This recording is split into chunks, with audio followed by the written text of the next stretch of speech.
Le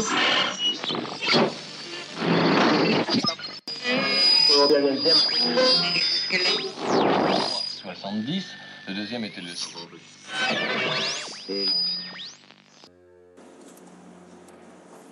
Il n'y a pas de hasard. Il n'y a que des rendez-vous.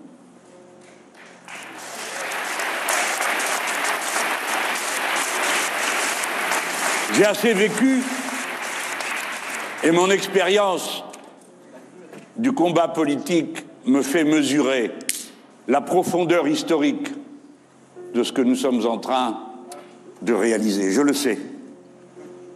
Je sais que, à cette heure, nous sommes en train, bien sûr, d'écrire une page de l'histoire politique de la France. Et parce que nous l'écrivons, parce que nous écrivons cette page, de cette façon, alors, nous pouvons prétendre écrire une page d'histoire de France.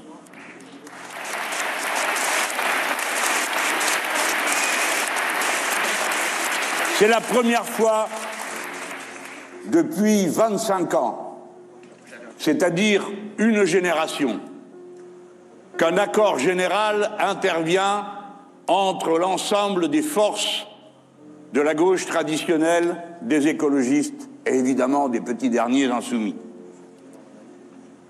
C'est la première fois, une génération. Il aura fallu que le fil se perde et qu'il faille le tisser de nouveau pour que, sous notre responsabilité, nous y soyons parvenus. Mais depuis qu'il y a une gauche traditionnelle, socialiste et communiste, depuis qu'il y a des partis écologistes, depuis qu'il y a des insoumis, la tête pleine d'idées libertaires et de poésie hugolienne, depuis le début de l'histoire, depuis toujours, c'est la première fois qu'il y a un accord général de toutes les forces, dès le premier tour, sur des candidatures uniques dans toutes les circonscriptions.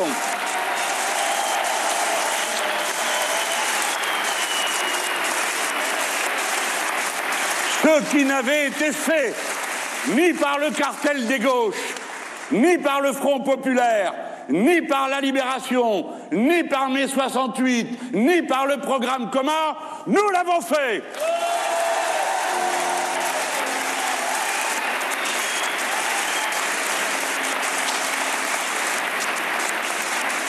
Évidemment, cela me conduit à renouveler en votre nom à tous nos remerciements à l'ensemble, je dis bien l'ensemble, des négociateurs de toutes les équipes qui, en 13 jours, ont rendu possible cet accord.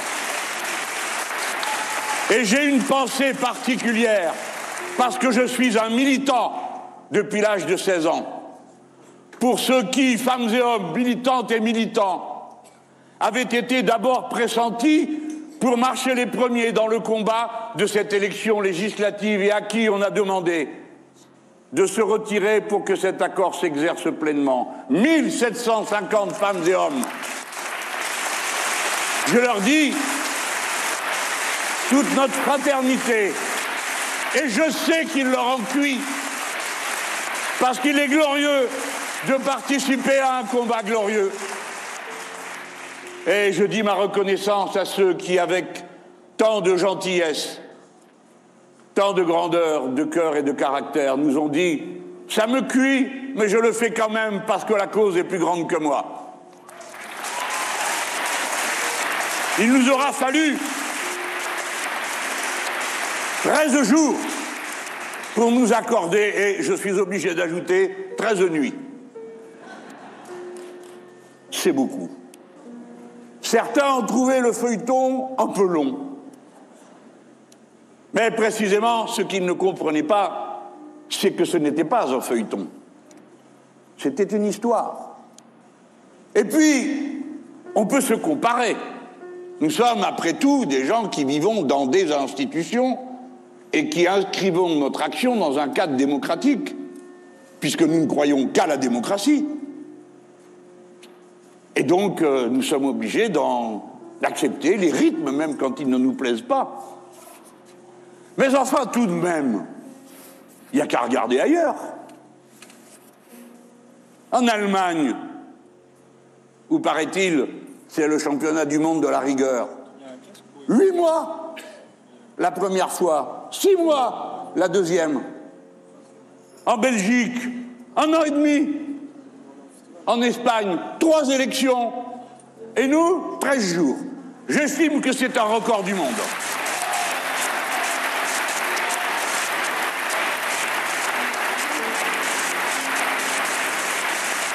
S'il a fallu autant de temps à ces grandes démocraties pour trouver un point d'équilibre et d'entente, et si nous-mêmes, nous avons été si vite, si fort, si loin, c'est parce que quelque chose travaille le monde en profondeur et le déstabilise, le pousse à chercher de nouveaux points d'équilibre. Les 40 années de néolibéralisme dominant la planète, saccageant les sociétés, pillant la nature, détruisant les êtres humains, ce système est arrivé à bout de souffle et tout le monde le sait. C'est donc qu'il faut trouver un autre chemin. Et nous sommes tous assez avertis d'histoire pour savoir qu'il est passé le temps des solutions dont on pouvait dire d'avance elle est définitive, c'est comme ça et pas autrement.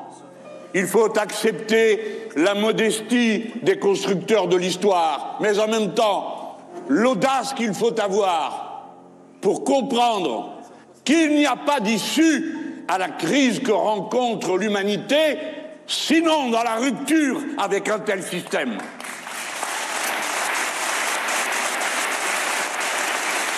C'est ce qui s'est passé dans l'élection présidentielle. Elle a bien sûr des côtés cuisants et des côtés satisfaisants.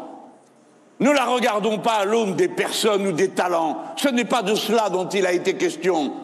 Il n'y avait que des talents. Et aucune des personnes qui se trouvaient là dans notre famille a été en dessous de la tâche qui lui avait été confiée. Il y avait une grande question. Et notre peuple l'a tranchée. Du moins, chez nous, la question a-t-elle été tranchée. Il a constitué un bloc populaire en choisissant ultra majoritairement, non pas une personne, fût-ce votre serviteur, mais une orientation et un programme, la rupture. Et sitôt que les autres composantes de notre famille historique ont déclaré qu'ils avaient reçu le message et qu'ils le mettraient en œuvre instantanément, alors, dès lors que tous nous sommes retrouvés pour rompre, nous avons pu nous unir.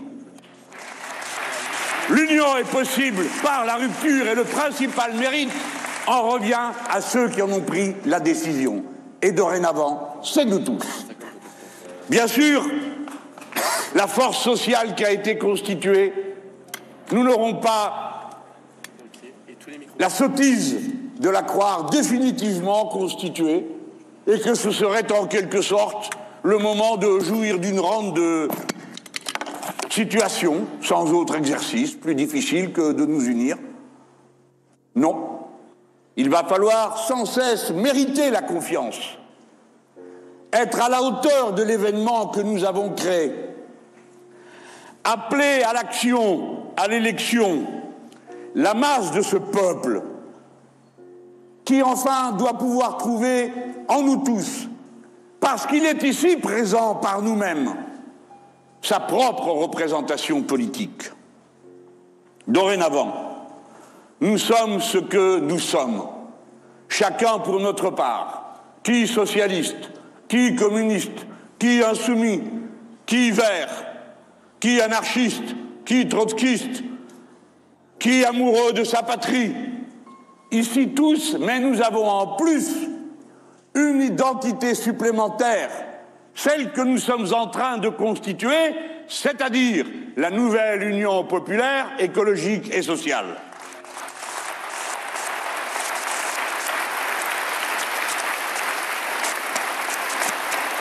La NUP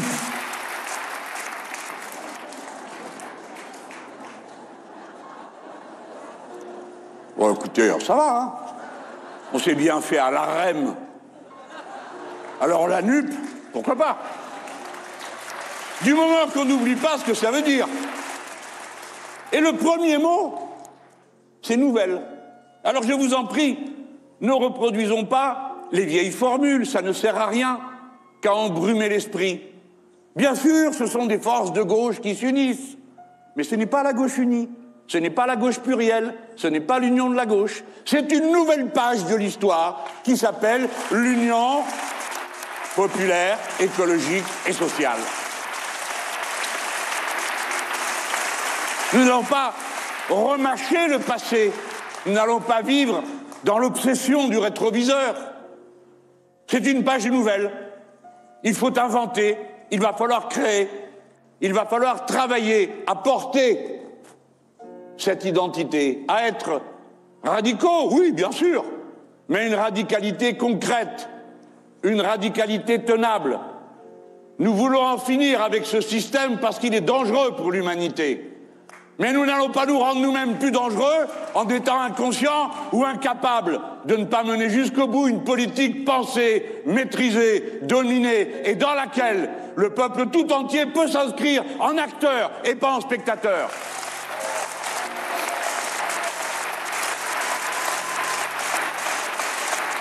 La NUP, c'est une méthode. C'est un parlement. Dans la campagne, on va tâcher de le réunir autant qu'on peut. Chacun aura son groupe à l'Assemblée nationale. Et puis il y aura un intergroupe. Et si nous gagnons, la discussion politique continuera dans le Parlement. Nous ne serons pas tous à la queue leu-leu derrière je ne sais quel improbable chef qui réglerait tous les problèmes, surtout si c'est moi qui n'ai pas envie de le faire et qui ne suis pas candidat à ce rôle. Il faudra tous les jours se poser la question de savoir comment on résout les difficultés. Je crois que nous avons appris, nous les insoumis, nous sommes les derniers arrivés, nous l'avons appris au Parlement. On a compris que c'était par des amendements, par des discussions, par des propositions qu'on faisait avancer le combat et qu'on se rendait crédible. Attendez, n'allez pas vous méprendre, j'ai pas dit que je voulais pas diriger ce qu'il y a à diriger. J'ai juste voulu dire que ça m'a beaucoup amusé de voir qu'il paraît que je suis devenu le chef. Mais qui vous a dit que j'ai envie d'être le chef? C'est quand même incroyable une histoire pareille. Non, ça ne se passe plus comme ça. Nous sommes au XXIe siècle. Nous sommes des forces vivantes. C'est le collectif qui, d'une manière ou d'une autre, tranche, décide, produit, apporte, complète. Et il en sera ainsi. C'est pourquoi c'est une autre phase de l'histoire qui commence. Nous voulons que ce soit une force pérenne. Ça veut dire que ça dure pas juste le temps d'une élection. Mais entendez bien le message, si vous voulez que ça dure plus qu'une élection, ben va falloir le faire durer. Ça ne se fera pas tout seul. Ça ne se fera pas à coups de sifflet. Ça se fera par la discussion, par la camaraderie, par la fraternité, par le fait que, sans doute, on cessera de penser que le stade suprême de la pensée politique est de marchander son pouvoir de nuisance. Et que, entre nous, le problème n'est pas tant la compétition, mais l'émulation. Qui est le plus malin? Qui a les idées les plus intéressantes? Quelle est la femme, l'homme qui nous apporte? Voilà ce qui compte. Soyons meilleurs chacun pour le collectif, et le collectif sera meilleur pour chacun. Mais je dois donner d'abord le sens le plus immédiat et le plus profond de ce que nous sommes en train de faire. Non, contrairement à ce que j'ai lu ici ou là, ce n'est pas qu'un accord électoral. Ben, c'est déjà bien de faire un accord électoral. J'ai pas très bien compris comment un accord électoral, qui est un accord de gouvernement, est pas en même temps un accord politique. Bon, on l'expliquera. Mais il est clair que notre accord électoral nous permettra de gagner si nous convainquons que notre programme, nos idées, nos objectifs correspondent à l'intérêt général humain de notre patrie. Voilà comment nous convaincrons. Voilà comment l'accord électoral deviendra un événement politique considérable, je l'ai dit, de l'histoire de France elle-même. Mais dans l'immédiat, tous ceux qui m'écoutent à cet instant doivent se souvenir que nous ne sommes pas en train de régler je ne sais quel congrès entre nous, ou réaliser je ne sais quelle partition que tel ou tel grand musicien parmi nous aurait imaginé. Nous posons un acte de résistance collective à une ère de maltraitance sociale et écologique et démocratique qui nous a été annoncée par un pouvoir qui s'est fait élire sous la contrainte d'un deuxième tour par défaut et qui, sans jamais avoir annoncé le moindre programme, a l'intention de nous entraîner encore plus loin dans la déconfiture néolibérale, dans les destructions qu'ils ont commencées par celle du Code du travail, continuées par celle de l'hôpital public, et qu'ils voudraient maintenant continuer par le saccage de l'école et la marchandisation du savoir. Nous sommes dans un acte de résistance quand nous répétons sur tous les tons que nous ne voulons pas de la retraite à 65 ans et que pour l'empêcher, il n'y a qu'une manière de le faire, c'est d'élire une majorité de députés de l'Union populaire. Ce n'est pas seulement parce que nous savons que cet homme ne veut vous infliger cela que pour complaire à quelques ramassis d'obscurs technocrates qui pensent que l'âge de la retraite doit être sans cesse reporté parce que, paraît-il, on vit plus longtemps et donc il faut travailler plus longtemps, et que précisément depuis qu'on travaille plus longtemps, on vit moins longtemps, et en tout cas on vit moins longtemps en bonne santé, et que sa réforme va coûter 4,5 milliards de plus de RSA et d'assurance chômage. Ce n'est donc pas une économie qu'il réalise. Et que sa réforme veut dire que quand la retraite serait à 65 ans, comme il y a toujours 5 ans pour ceux qui n'ont pas les annuités complètes de décalage, ça veut dire que pour avoir une retraite complète, il faudra attendre 70 ans. Vous entendez ? 70 ans. Alors, mais je dis, ce n'est pas à cause de ce coup. Ce n'est pas à cause de l'absurdité sur laquelle il débouche. Je parle du monde dans lequel nous vivons, de la société dans laquelle nous voulons vivre, où l'économie est au service des êtres humains et pas l'inverse, où l'économie doit être soucieuse de la nature et non pas désinvolte comme elle l'est aujourd'hui. Quand nous disons la retraite à 60 ans, nous imaginons les 1001 petits bonheurs de l'existence qui avaient été acquis auparavant par la lutte, lorsque le programme commun permit qu'on l'appliquât une première fois.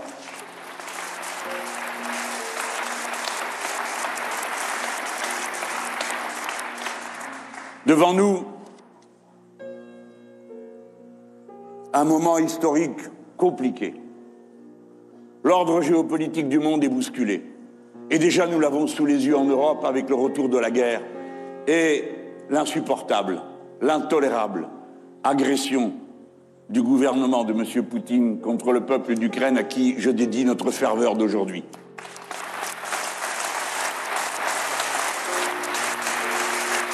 Sous les yeux, une guerre d'agression qui viole une frontière et massacre des populations, commet ce qu'il faut appeler dorénavant des crimes de guerre et qui nous menace d'un crime contre l'humanité que serait le recours aux armements nucléaires.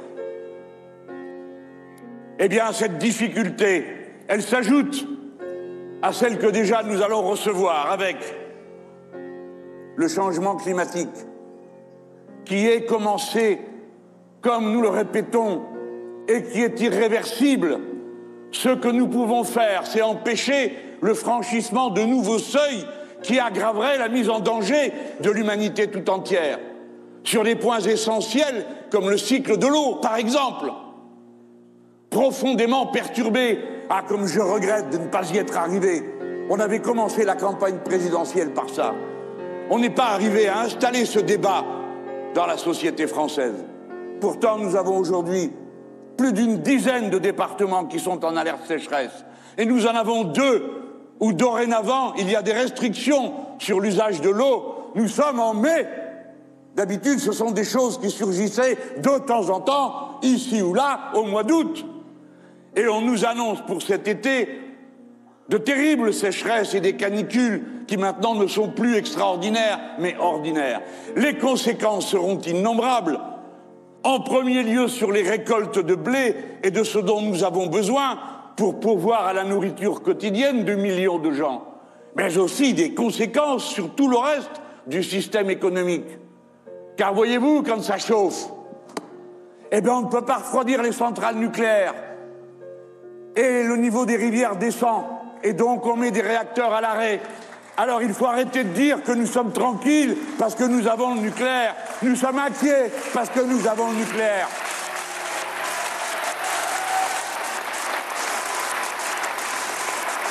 Et parce que ça fait partie des maltraitances écologiques qui sont prévues par ce pouvoir. Il y a déjà 17 réacteurs à l'arrêt. Qu'est-ce qu'il a prévu de faire?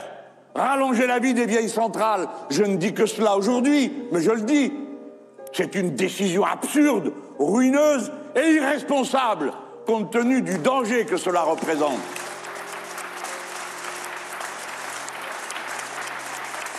Le modèle productif, disais-je en faisant la liste des difficultés qui s'avancent, a été pris à contre-pied. Ces interminables chaînes de valeur, comme il disait.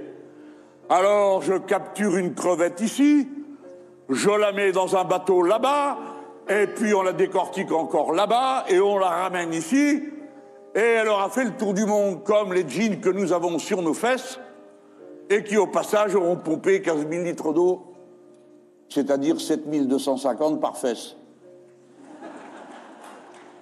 Eh bien, ces interminables chaînes, elles ont été rompues une première fois par la Covid. Normalement, ça devrait les faire réfléchir, mais ils n'ont pas eu le temps.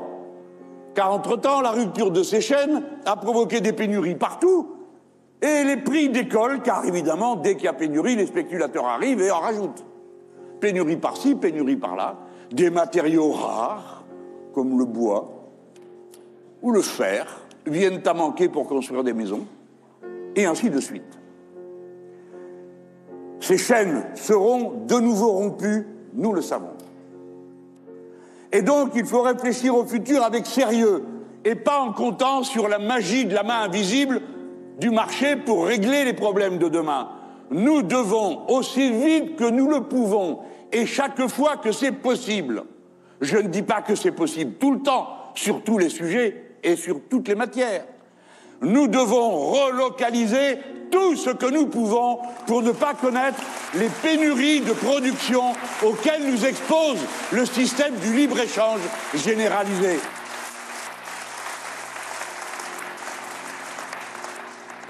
Enfin, ces chaînes seront rompues parce que les épidémiologistes eux-mêmes nous le disent. La Covid-19, c'était le hors-d'œuvre. Il y aura d'autres pandémies. Pourquoi? Parce que le modèle dominant de l'agriculture mondiale est celui de la destruction des espaces naturels et donc de la transmission des virus qui se trouvent parmi la biodiversité animale sur les animaux domestiques et d'eux aux êtres humains.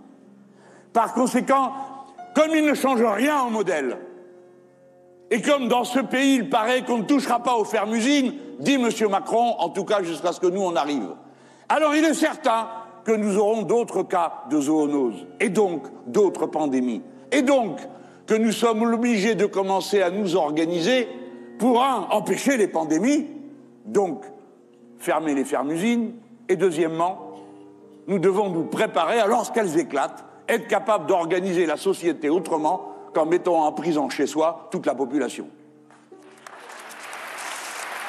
Si vous n'y réfléchissez pas, si ça ne vous intéresse pas, si vous attendez que ça arrive en disant bah, « écoutez, oh, ça nous fera vendre des masques, et pourquoi pas du gel, et que sais-je encore. Après tout, le capitalisme de notre époque, pourquoi est-il si dangereux? C'est parce qu'il est incapable de se corriger.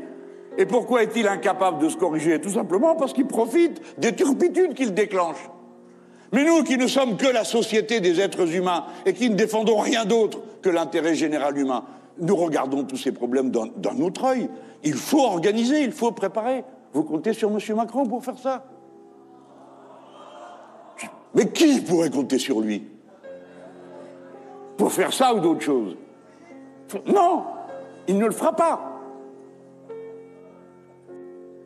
Enfin, le monde comme il est, du plus loin qu'on le connaît, est en général dans les sociétés humaines globalement assez réfractaire à un niveau d'inégalité trop grand. Qu'est-ce que trop grand? Je ne sais pas, c'est l'histoire qui le fixe, la lutte de classe, la lutte entre les uns et les autres. Le curseur est placé à chaque étape de l'histoire, à un endroit ou à un autre. À la Libération, sur le vieux continent européen, sans doute aussi profitant des pillages qu'on organisait ailleurs, le curseur avait été extrêmement favorable aux salariés. Et de tous côtés étaient venus des progrès sociaux qui n'avaient fait que s'amplifier ensuite. Nos sociétés étaient, à mains égards, sur le plan des salaires, moins inégalitaires. Sur le plan des rapports humains, non, ce fut beaucoup plus long, je le rappelle. Les femmes n'ont eu le droit de vote qu'il y a 77 ans à la Libération, le droit d'avoir un carnet de chèques que dans les années 60, etc. Donc je ne suis pas en train d'idéaliser la période qu'il y a eu avant nous. Mais je dis seulement que c'était comme ça. Et maintenant, la bascule se fait dans un tout autre sens. 5 personnes possèdent autant que 27 millions d'autres dans ce pays. Un déséquilibre pareil est insupportable moralement et intellectuellement. Mais il est surtout inacceptable parce que nous avons besoin de répartir pour pouvoir faire la vie à laquelle on aspire, qui n'est pas si prétentieuse que ça, je le dis à M. Macron. Nous élevons nos enfants en les protégeant du rêve dément et pervers d'être milliardaires. Puisqu'il avait dit que nos jeunes devaient en rêver. Nous éduquons nos enfants au partage. Partage avec ton frère, avec ta sœur. Regarde pas dans l'assiette de ton frère ou de ta sœur. Prends ta part. Et l'autre, est-ce qu'il a eu à... Bref, on fait ça tous les jours, non? Quand ils sont petits. Après, c'est eux qui nous le font à nous. Pourquoi c'est toi qui as tout et pas moi? Bon, bref. Mais l'inégalité en France fragilise la société française. Vous savez, comme moi, tous autant qu'on est, mais eux, ils ne savent pas, qu'il y a des zones entières que l'on ne peut pas qualifier de zones du tiers-monde, mais de zones du quart-monde, accablées de misère. Je suis député d'une circonscription dans laquelle se trouve le quartier le plus pauvre d'Europe. Au début, j'ai cru que c'était une galéjade de Marseillais. Mais non, c'est vrai. Le quartier le plus pauvre d'Europe. Dans la France, si riche, si flamboyante. Les inégalités fragilisent nos sociétés parce qu'elles les rendent moins aptes à faire face aux défis qui arrivent. Si vous êtes emmuré, femme, homme, dans une logique de survie, que votre seul problème, c'est de savoir comment vous allez tenir jusqu'à la fin de la semaine, et que, héros, héroïnes du quotidien, vous tenez jusqu'à la fin de la semaine, et que vos enfants auront eu à manger toute la semaine, que ceux qui auront été malades auront pu être soignés, après que quand même vous essayez de voir s'il n'y avait pas moyen que ça passe tout seul, puisque plus de 30% des Français ne se soignent pas à la première alerte et ne se soignent des fois que quand l'alerte est devenue tellement chaude que c'est pire que s'il l'avait fait au tout début. L'inégalité fragilise les sociétés et c'est le principal reproche que nous lui faisons, parce que ce qu'il faut construire maintenant, le sens profond, moral, philosophique de ce que nous sommes, c'est que nous voulons construire une société d'entraide, une société d'harmonie des êtres humains entre eux et avec la nature. Le contraire de la société de sauvages où tout le monde est le concurrent de tout le monde.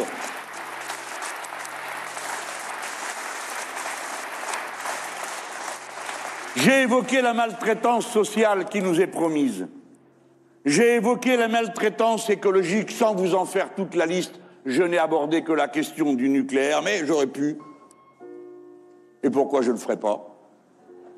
Dire que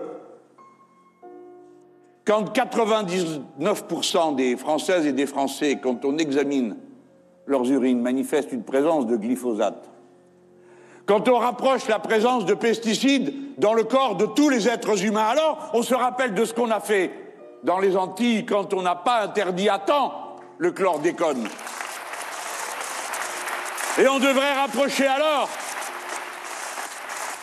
la présence de pesticides et de perturbateurs dans tous les corps du fait que la mortalité infantile augmente dans notre pays, ce qui est une honte, au moment où, en plus, des raisons qui perturbent gravement la fécondité des femmes et des hommes, au point que ce qui était hier exceptionnel est devenu si banal dans nos relations et dans nos familles, de la difficulté à avoir des enfants.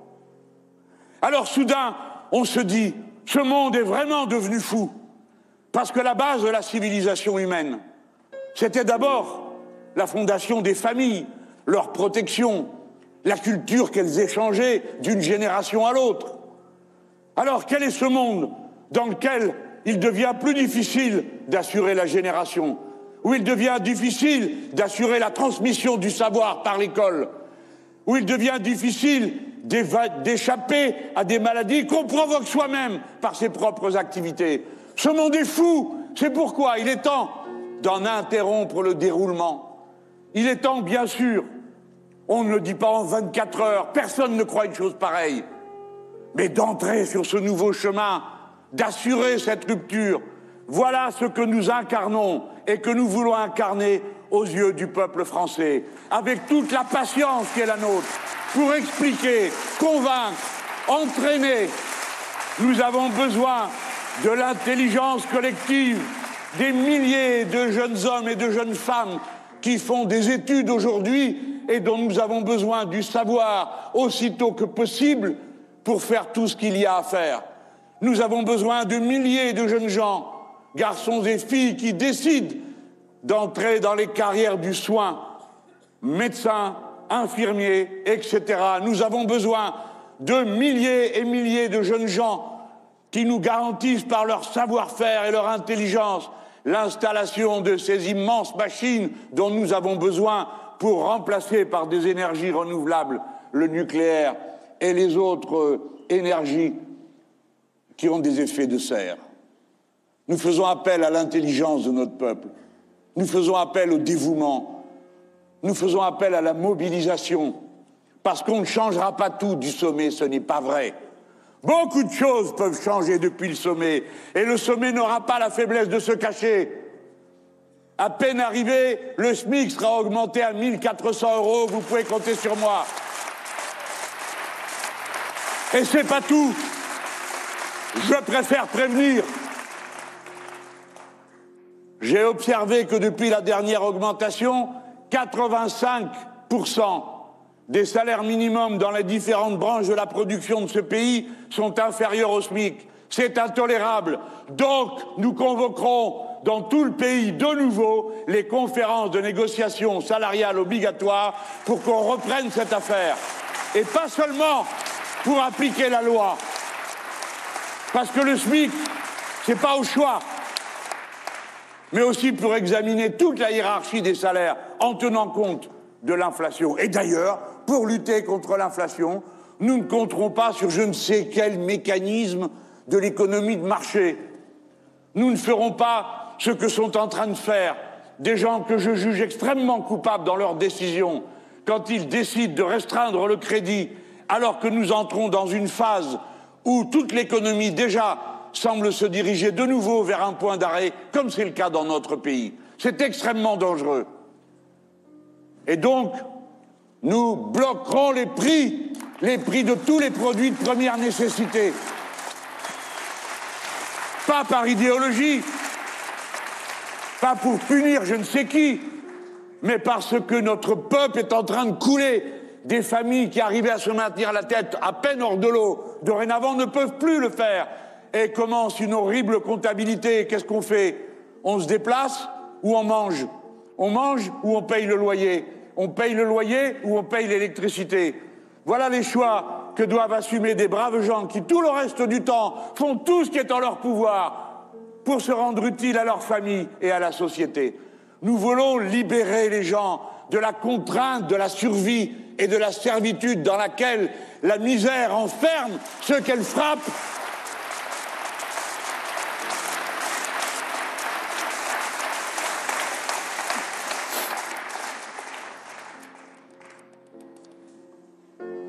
J'ai envie de vous lire le reste, mais bon. Sur la maltraitance écologique. Franchement, quand même, ils en tiennent une couche. 5 épidémies de grippe aviaire, pas une, 5. À la première, ils auraient pu se dire, bon, ça n'a pas de bol. À la deuxième, tiens, on aurait dû y penser. À la troisième, ah, quand même. À la quatrième, il est temps de faire quelque chose. On est à la 5e. Qu'est-ce qu'ils comptent faire? Rien. Je parle sérieusement. La grippe aviaire, c'est 20 millions de volailles qui ont été sacrifiées. Vous savez qu'aujourd'hui, 80% des oiseaux vivants, c'est de la volaille d'élevage, qui vit dans les conditions que vous savez, de ces élevages concentrationnaires. Alors vous dites, bon, d'accord, c'est regrettable, il n'a pas tort, Mélenchon. Enfin, nous ne sommes pas des canards. Bah si, ça se pourrait bien. Parce qu'en Chine, le virus, il est passé du canard à un être humain. Alors, qui c'est qui a envie d'essayer? Vous voyez bien que ça ne peut pas durer, qu'il faut prendre un autre chemin. Essayez pour voir. Vous pourriez aller manifester à vos risques et périls. 4e thème de maltraitance, la maltraitance de la démocratie. L'autre, il n'est même pas installé dans son nouveau mandat. Il n'est même pas installé dans son nouveau mandat que déjà, il y en a un qui nous parle d'appliquer le 49.3 à propos de la retraite. Exactement. Oui. Et ça a commencé tout de suite avec des images extrêmement parlantes. Jean-Baptiste Ayrault, anarchiste bien connu, qui, du haut de ses 63 ans, menaçait l'ordre établi et les forces qui le représentent, et que nous avons vu plaqué au sol, tenu par 4 personnes qui lui appliquaient une de ces clés dont on sait qu'elles peuvent devenir mortelles.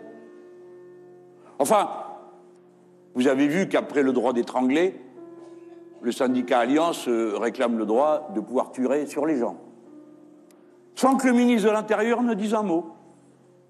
Et vous avez une manifestation où un syndicat factieux déclare que le problème de ce pays et de la police, c'est la justice, et personne n'a rien à dire.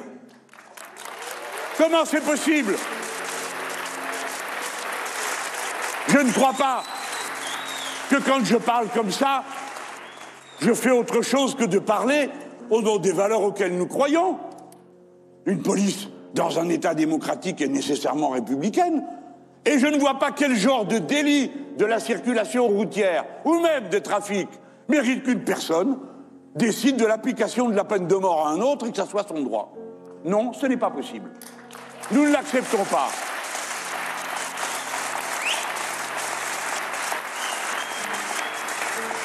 Qu'est-ce que je vois? Julie Garnier, conseillère régionale, qui défend des travailleurs, qui fait un meeting. Dans le meeting, elle a dit, incroyable, une parole qui sent son anarchiste à plein nez. Et si elle a parlé comme ça, c'est plutôt que de jeter une bombe, sans doute. Elle a dit que la direction de l'entreprise mentait. Insupportable. Convocation au commissariat de police. Une élue convoquée dans un commissariat de police pour faire une déposition parce qu'elle a dit qu'une direction d'entreprise mentait. Alors que souvent, les entreprises, les directions d'entreprise, comme vous le savez tous, ne mentent jamais. Ils font des plans de sauvegarde de l'emploi où ils licencient la moitié de la boîte. Voilà. Donc ils ne mentent pas. Ils adaptent.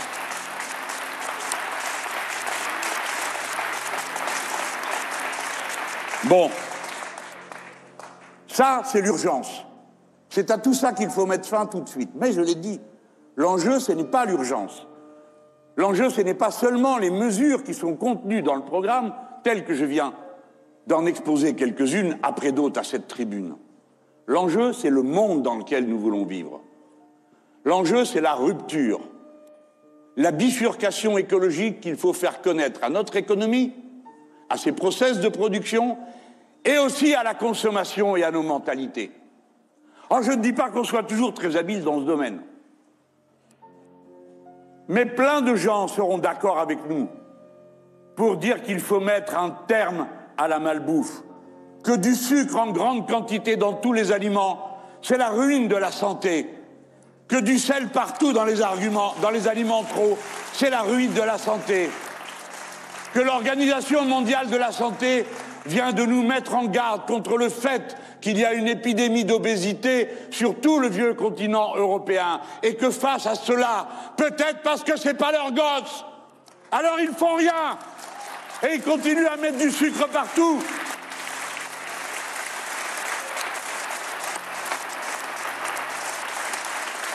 Il va falloir changer nos manières d'être. Tâchons de le faire assez habilement pour ne pas se faire prendre à la première indication.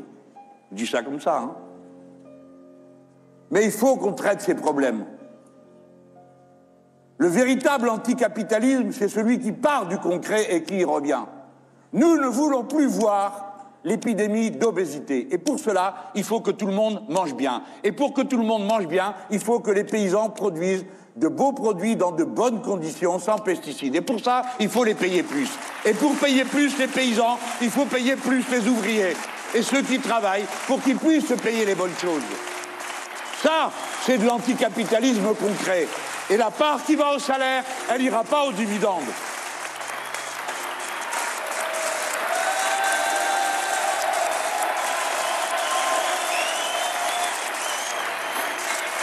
Alors, ouais.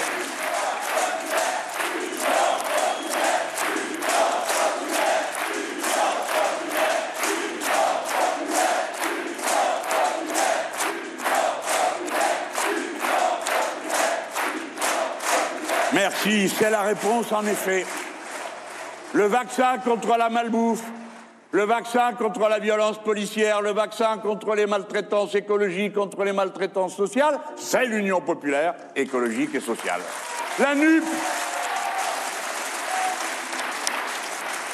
Nous avons un président et pour la deuxième fois en l'espace de 10 ans, une élection a eu lieu qui n'a réglé aucun problème. Et comme l'a dit l'autre soir Olivier Faure, et je lui emprunte cette formule, nous avons un président sans mandat. Il a été élu, et alors ça devrait suffire. Eh bien non. Il faut un mandat. C'est-à-dire, il faut trancher. Fera-t-on ceci ou fera-t-on cela? Fera-t-on la retraite à 65 ans ou bien à 60 ans, etc. Il faut trancher. C'est la raison pour laquelle il faut qu'il y ait un troisième tour. Et ce troisième tour, la démocratie nous le propose. C'est l'élection législative.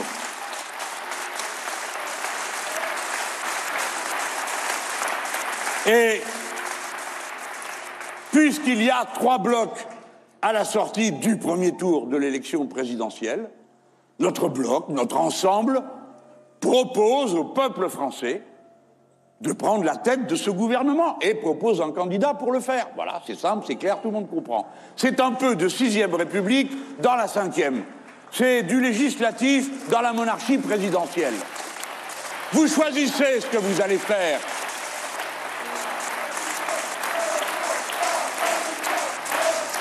Alors, qu'est-ce qu'on fait? Il va avoir encore les pleins pouvoirs pour aller se réunir avec son conseil de défense pour décider de la santé, de l'agriculture et de tout ce qui lui passera par la tête, ou bien vous donnez un mandat politique à une nouvelle majorité. Comment on fait, monsieur Mélenchon, pour vous élire Premier ministre? Puisque, comme l'a dit quelqu'un, on n'élit pas le Premier ministre. C'est malin de dire ça. Eh bien, on élit des députés qui constituent une majorité. Lesquels? Ceux de l'Union populaire. Ah oui, mais là, je vais quand même mettre les points sur les i, hein. Toutes les familles sont dans l'Union populaire. Ceux qui présentent des candidats contre les candidats de l'Union populaire sont des candidats macronistes parce qu'ils ne servent que Macron.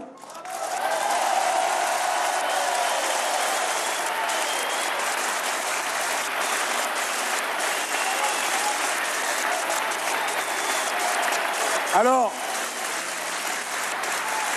regardez que...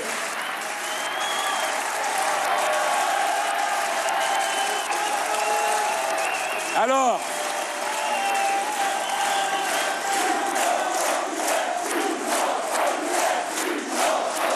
Qu'est-ce qu'il y a ?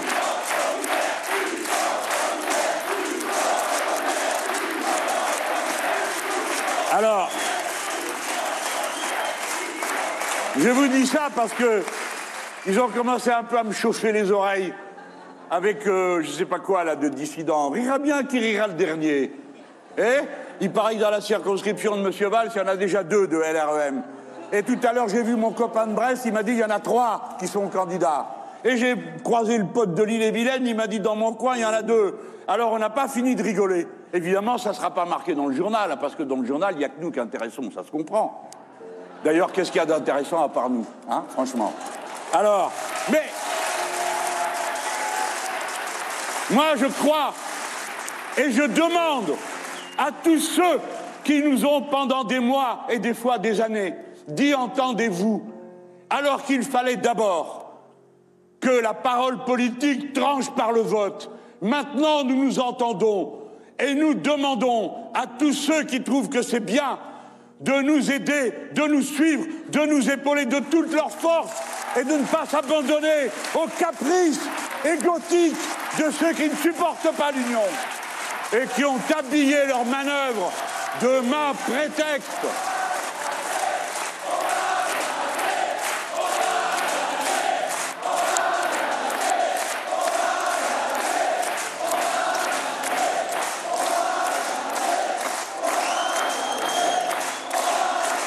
Alors bon, je vois que tout le monde a compris, hein, mais il faut qu'on pense à ceux qui nous écoutent, là, à cet instant.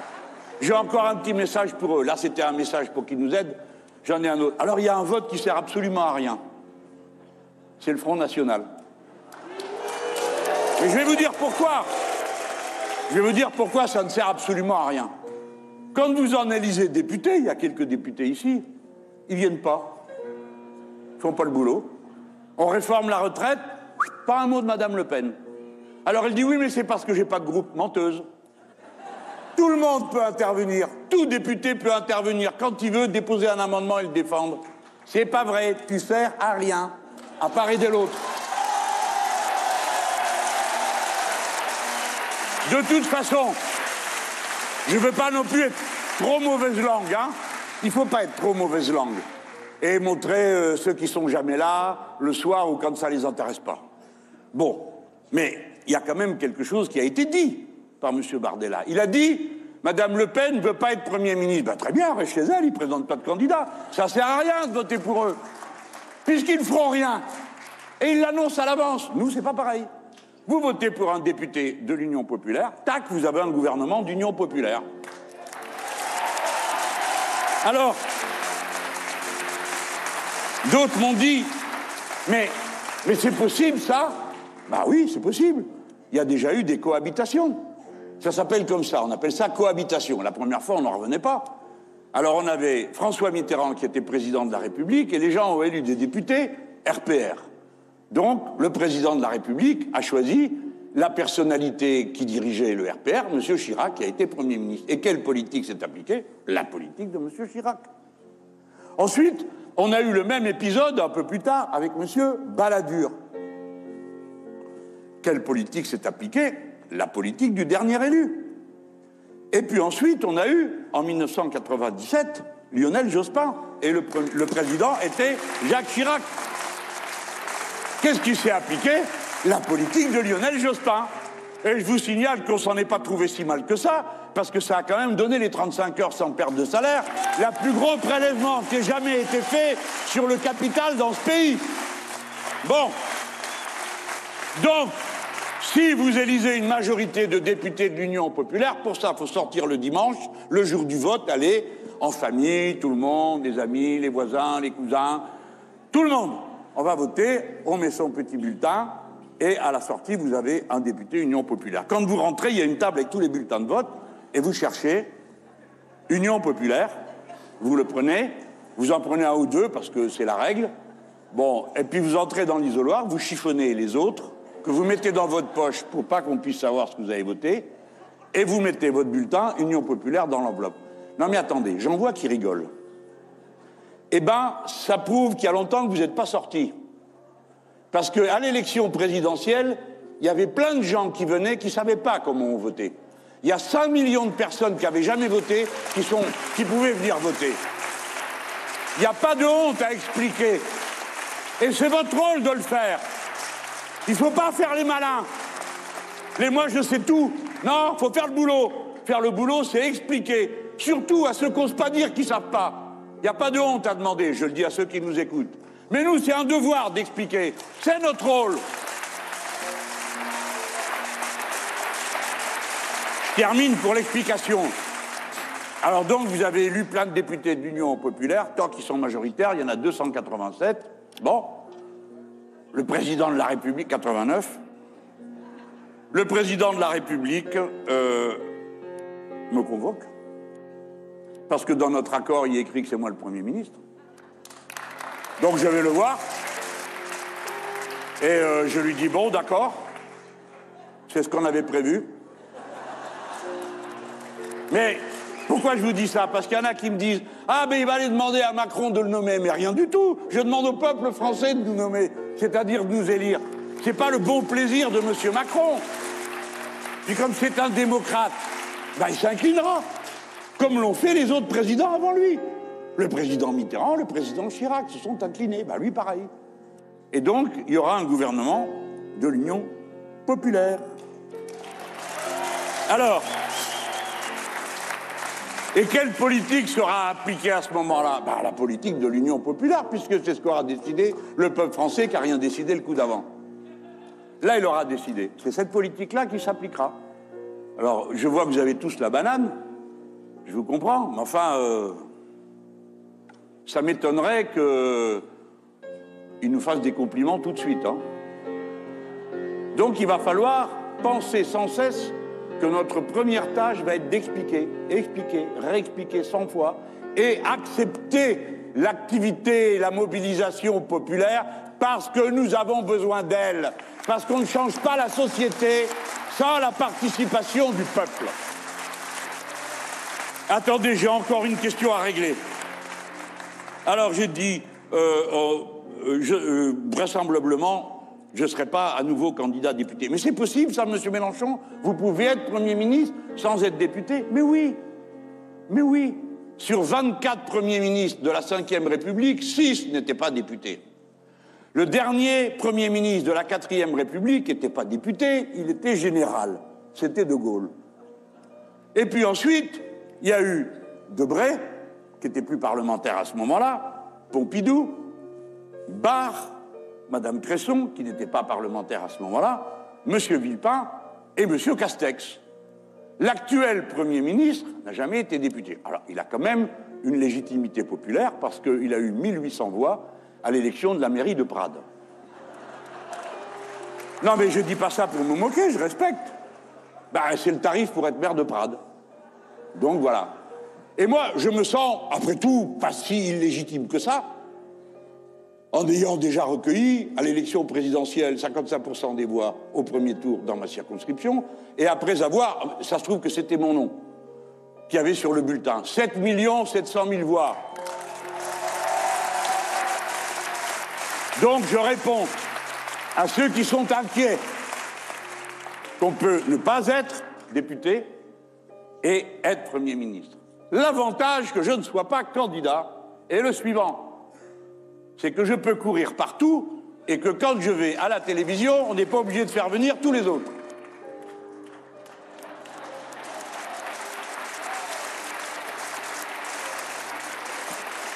Je vais concourir pour un prix d'éducation civique, tu vois. Non, parce que d'habitude, c'est un peu ennuyeux, ce genre de sujet. Hein. Voilà. Je vois que vous avez tous la bonne humeur, le sourire, on se comprend. On a bien travaillé tous ensemble. Je suis sûr qu'il y en a qui, en nous voyant, regrettent de ne pas être là.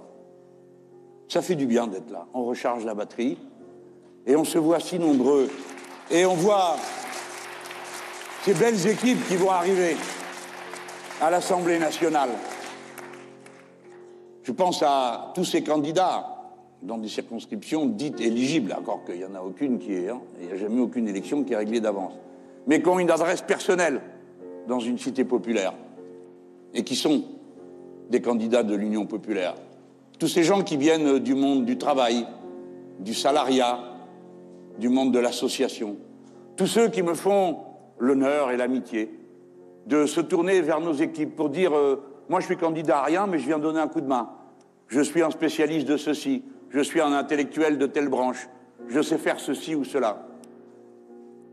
Les hommes et les femmes de lettres et de culture qui nous rejoignent, il y en a quelques-uns à cette tribune. Je ne les cite pas, sinon où sont mes potes. Mais quel bonheur. Ce que nous sommes ne peut pas avoir tout son sens s'il n'est à la fois ancré dans le peuple le plus populaire et dans ces milieux des intellectuels, de la création, de la beauté. Nous sommes tout ça. Et je suis heureux que la nouvelle page que nous commençons, parce que c'est une nouvelle page, c'est une autre histoire. Prenez-la comme elle est. J'ai dit une fois, il faut jeter la rancune à la rivière. Bien sûr, dans toutes les luttes, il y a des coups qui ont été ou trop longs ou justement mérités. Mais on ne va pas passer notre temps avec ça. Ce qui est important, c'est de savoir où on veut aller ensemble, ce qu'on va faire ensemble. Et après, c'est la vie dans vos vies personnelles. Vous faites comme ça aussi. Vous tournez la page régulièrement. Eh bien, dans notre vie collective, il faut savoir trouver la page. Pas pour battre je ne sais quel record d'empathie ou pratiquer le sport du pardon avec plus d'énergie que d'autres. Oh, le pardon, c'est compliqué. Non, c'est parce que nous avons besoin d'avoir toute notre énergie, toute notre inventivité, toute notre combativité tournée vers l'objectif que nous nous sommes donnés tous ensemble. Nous sommes en train de faire l'histoire, chacun d'entre nous.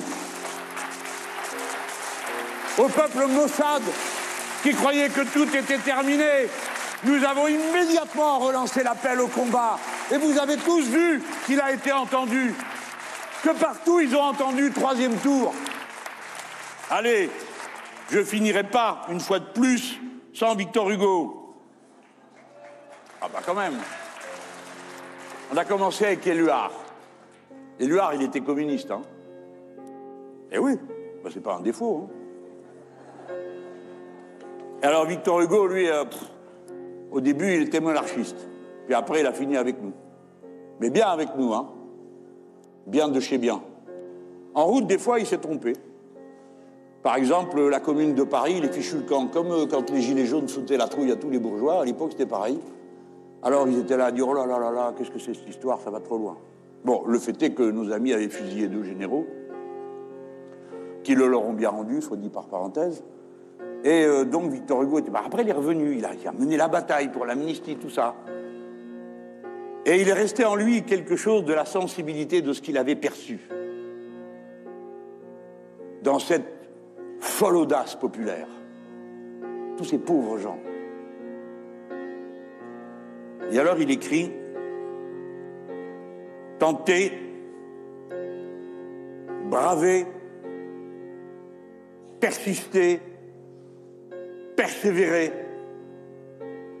être fidèle à soi-même, prendre corps à corps le destin, étonner la catastrophe elle-même par le peu de peur qu'elle nous fait, tantôt affronter la puissance injuste, tantôt insulter la victoire ivre, tenir bon, tenir tête. Voilà l'exemple dont les peuples ont besoin et la lumière qui les électrise. Vive la France, vive la République!